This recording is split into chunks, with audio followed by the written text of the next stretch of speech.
নমস্কার, সকলকে জানাই শুভ সকাল। আমার নতুন আর প্রথম ব্লগে আপনাদের সকলকে আমি স্বাগত জানাই। তো এটা আমার একটা দৈনন্দিন জীবনের রুটিন মাত্র। সকাল থেকে রাত পর্যন্ত করা কিছু ছোট ছোট কাজ আমি তুলে ধরেছি এখানে।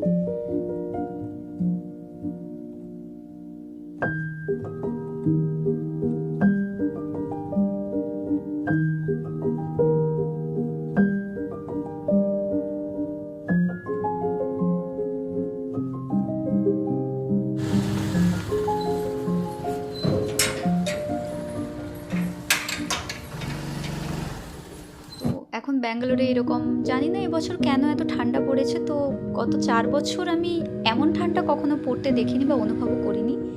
তো যাই হোক, ভালোই লাগছে নতুন পরিবেশ।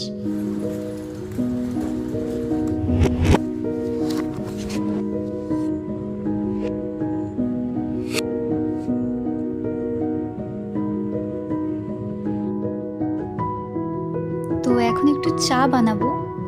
আসলে কি বলুন তো, চা আমার খুব প্রিয় একটা জিনিস। মানে বলতে পারেন সারাদিনের ক্লান্তি দূর করার জন্য এটুকুই যথেষ্ট।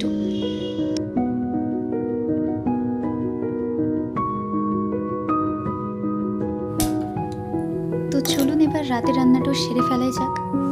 রাতে আমি বানাবো অল্প একটু ভেজ রাইস। তার জন্য গাজর, অল্প বিনস আর পেঁয়াজটাকে ভালো করে ভেজে নেব।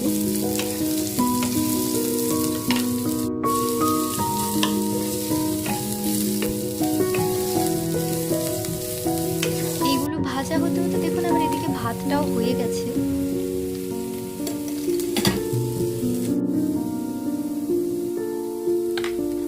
সবজিগুলো ভাজা হয়ে গেলে এতে আপনি হলুদ গুঁড়ো, লঙ্কা গুঁড়ো, ধনে গুঁড়ো, জিরে গুঁড়ো এবং পরিমাণ মতো লবণ একটু অ্যাড করে নেবেন।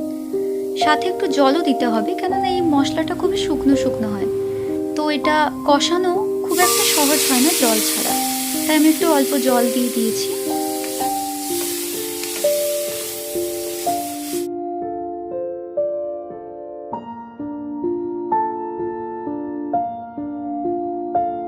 তো মশলা কষানো হয়ে গেছে প্রায়। এতে এখন আমি একটু অল্প সয়া সস আর টমেটো সস দিয়ে দেব।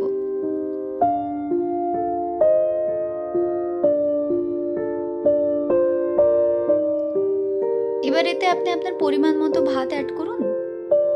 ভাতটাকে তবে ভালো করে মিশিয়ে নেবেন মশলার সাথে। যত ভালো করে মিশিয়ে নেবেন ততই খেতে ভালো লাগবে। মিশিয়ে নেওয়ার পরে অল্প একটু গ্যাসের ফ্লেমটাকে বাড়িয়ে ভাতটাকে ভেজে নিলেই হয়ে যাবে ভেজ রাইস। আসলে সঠিকভাবে আমি এটা রান্না করতে জানি না, যেটুকু জানি সেটুকুই আপনাদের সাথে শেয়ার করলাম। আমার মহাদেব আপনাদের সকলকে ভালো রাখবেন, সুস্থ রাখবেন, এই কামনাই করি। আজকের মতো এখানেই শেষ করছি। সকলে ভালো থাকবেন। টাটা।